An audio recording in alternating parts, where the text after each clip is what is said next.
everybody!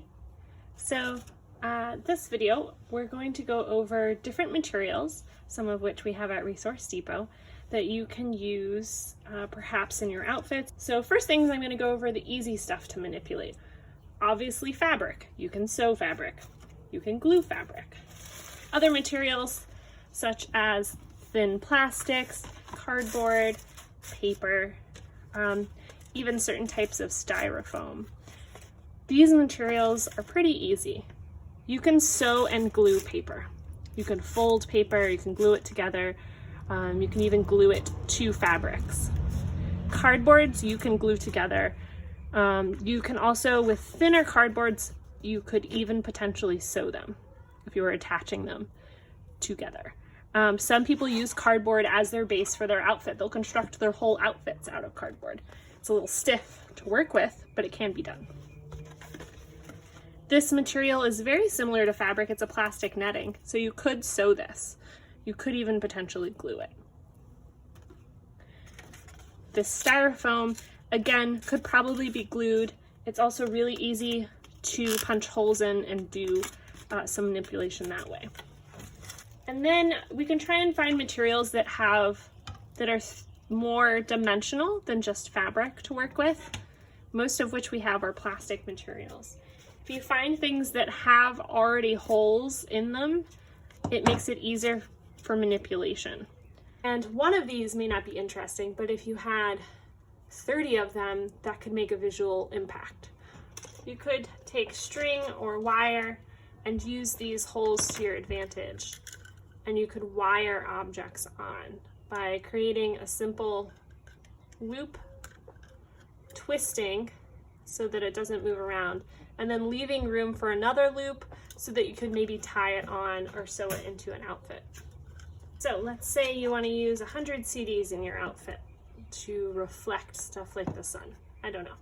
CDs naturally have a hole in them, but if it doesn't work for where you want to attach stuff, so say you're using a ribbon or something to attach them like this and maybe sew it onto your outfit, that ribbon could become part of the outfit visually, right? It could be your accent. And then you could still sew it on without too much trouble. But if you didn't like the way it laid and you wanted to do something different, this is a jewelry tool that pokes hole. It works on metal. It doesn't make a very big hole, but it does make a hole. So you could punch out a hole.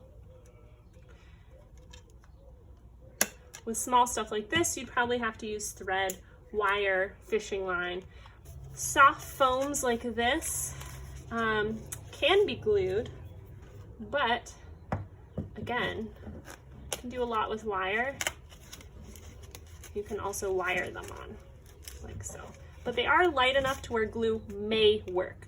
Sometimes certain foams and plastics just don't work with glue. They'll stick for a little while and they just come right off. But these sort of foams are also really nice for taking other objects and sticking them in and getting them to stand up. So maybe this is part of a hat that you stick things into. I don't know, but something to think about. So say you want to use these. I do not recommend gluing them on unless it's onto a flat surface like this. If it's going to be on a dress that's moving or anything like that, I highly recommend another kind of attachment. So the bottle caps, this tool again, can punch a hole in this thicker plastic pretty easily. And you can use monofilament fishing line and maybe tie it on, or wire. When using monofilament, it's slightly tedious. You just want to do repetitive knots. I'm not a fisherman, but if you do a few knots, they won't slip. And again, maybe these get attached to a ribbon and then the ribbon gets sewn onto your outfit to make it a little bit easy, so you're not like individually sewing in this monofilament, although you could do that. This cap does not actually have a hole all the way through because otherwise the markers would dry out.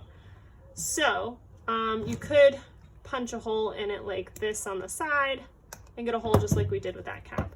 Or you could take a sharp set of shears or scissors, although shears are probably going to be better. You can find a way to cut a hole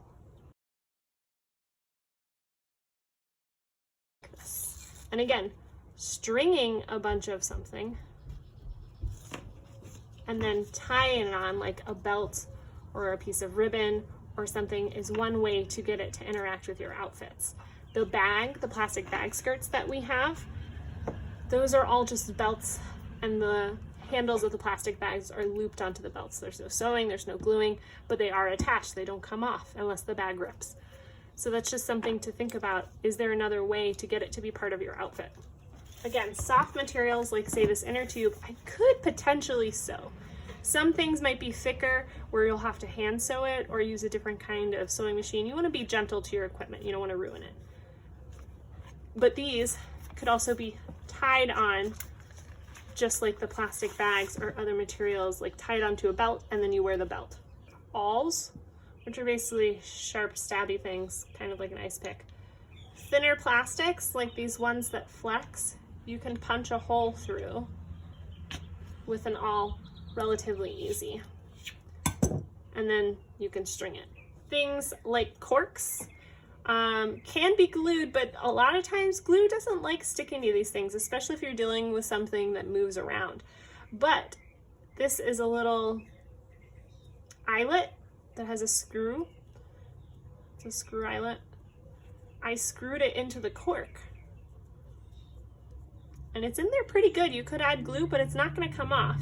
So if you take that and either use wire or monofilament, you have a way, you could even use thread, right? And sew it on. You have a way of attaching it, and it has movement. Unlike when it's glued to something, it's just the fabric that's moving. And you can attach things that way. Also, with many types of plastic sheeting, it's manipulated easily, like water bottles, lots of plastic containers. Plain old scissors will cut right through that stuff. And maybe you want to cut a bunch of shapes out of a plastic and use those shapes. I don't know. And again, this is pretty easy to poke a hole in. So you could stitch that on. Again, you'd have to probably do hand stitching. Part of the outfit Emily made a couple years in a row, she was attaching these all together with ribbon. So that is one way you integrate weird materials into outfits. And it doesn't have to just be these pop tabs. Lots of things, like I've already shown you, naturally have holes in them. So how could you integrate those and make it look intentional? So say I want to use these plastic bags. Again, I could sew them, but I could also fuse them together with a little bit of heat. I recommend doing this in a well-ventilated space, not inside an area. So you want to set your iron on a really low heat, like as though you were doing synthetics, and you don't want steam. So you want it to be really, really low. So you don't need a lot of heat, so you don't need to let your iron, but you want something as a barrier so you don't melt your plastics onto your iron and mess up your iron. And again, you want to be in a well-ventilated space.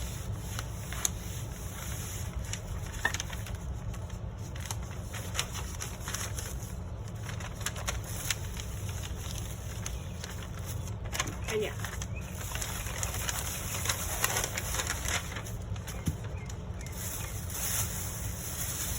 So, I even applied a little too much heat, but now those are fused together.